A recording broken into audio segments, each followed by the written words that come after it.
I am thinking about being stuck. And there's a lot of things that coming on when you're selling, when you're buying a house. So for half of my life, I've had a partner and I was always following someone else's dreams and making sure that happens. And this cat. It's always interesting when animals do things like that, that there's something that they're pointing out for you. It is interesting of, yeah, look at the cat. the, yeah, it's interesting. There's something that there's something that I'm picking up.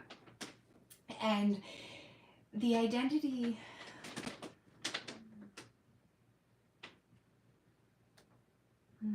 okay, so as an entrepreneur, the one most important, see this, I'm gonna have to come back and keep this. So,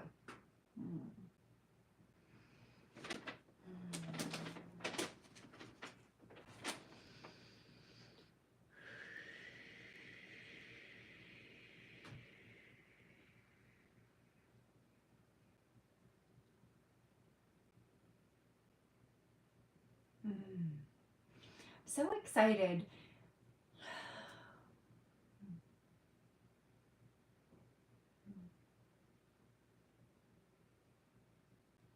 I was just thinking about being a CEO, like the owner of your business.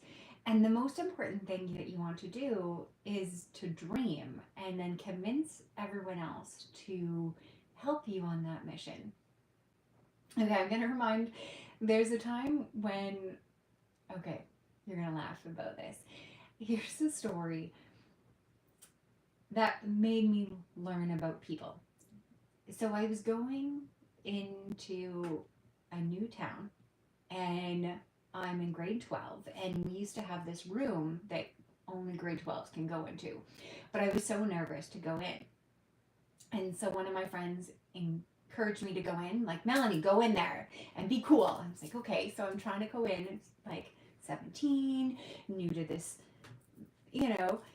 trying to be cool. And I don't know what I said, but obviously I said something that triggered someone else to look at me and say, yeah, you're probably a virgin. Well, I'm a goal driven person. So I decided when I was 12 that I was going to be a virgin until I'm 21 because I needed to take 3 years of university. So I'm going to be 21 before I be a virgin.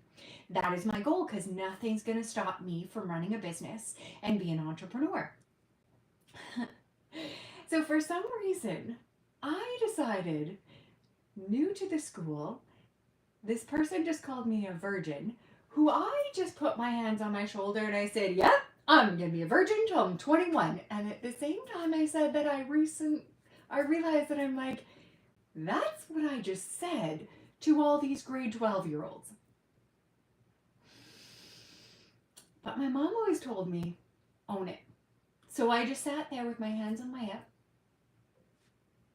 and the whole room stopped. They looked at me, they made comments, and then it was gone. And I was like, okay, the worst thing just happened.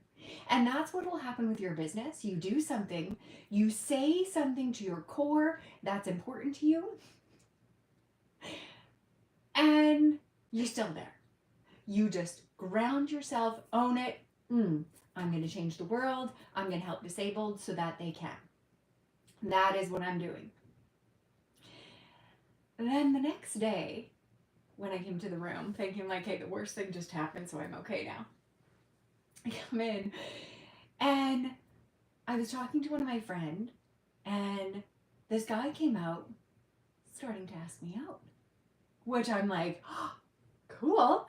And then this other guy, who was one of the most popular ones in the class, he came over, grabbed his shirt, threw him on the wall. He said something, the guy left. And I was like, what's going on? And the popular guy looked at me and he's like,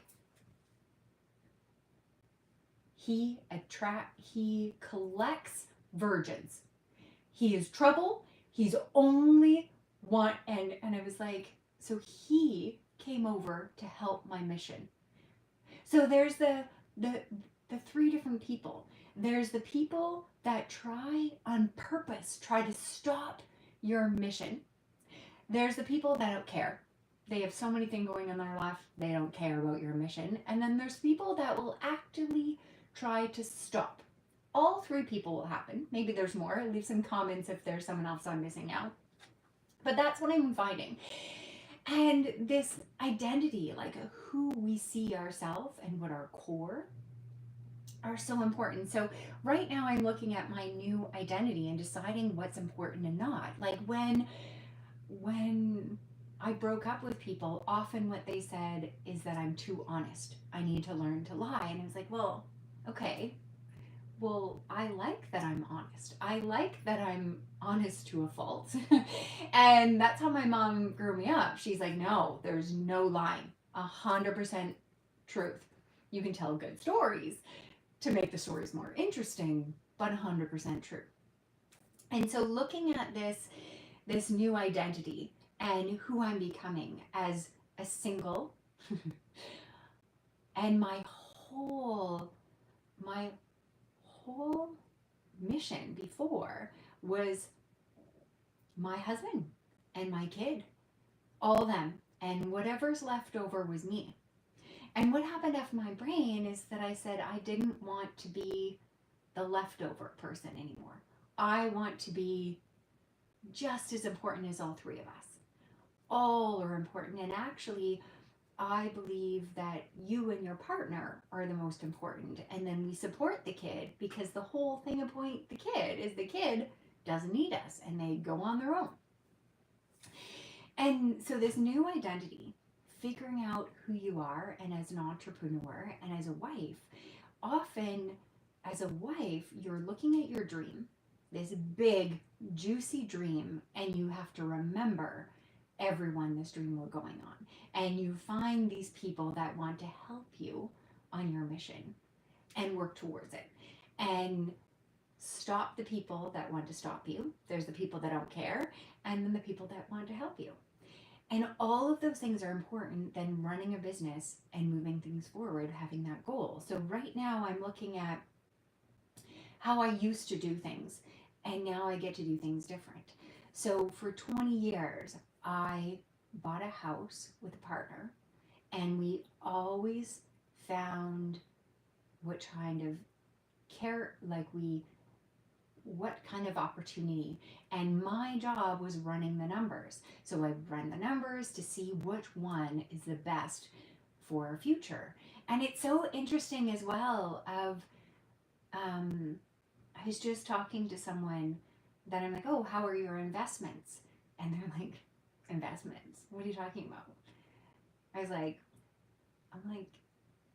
he's like, when I retire, the government will just give me a check, and that's what I'm going to live on. And I was like, interesting. Leave a comment below on what you think about this. Do you have investments, or you're expecting the government to look after you? I think that's an interesting conversation too. So I'm running numbers, deciding what kind of new identity I am. And it's so emotional moving forward and doing any of those things, looking at buying a house on my own in a city that I barely know, creating a new community, even though I have a big, amazing family. It's so interesting having this dream and leaving some time. So if you see that up there, my little doodles up here, is this word yet. So leaving some time for magic to happen. So I have no idea how it's going to work. It's going to be amazing that I'm going to have this adorable house that has everything that I need for my ideal life. Everything is going to be right there. I'm going to have a great relationship with my kid. I'll have a partner that respects and make each other better. I get to travel. I'm so excited for all these little parts and for the magic to work. So part of this dream, a lot of times people they manifest wrong, that they think of seeing themselves on stage, when really what you need to do is focus on all the boring things that you're doing every day that get you to that goal. These boring things, these small little things that get us on our goal. All right, so it's about 11 minutes right now. I like to be to the point, and I would love to leave your comments. Let me know what problems are happening with your business, what things are stopping you, and I look forward to see you tomorrow at 11:11 Central. Have a wonderful day.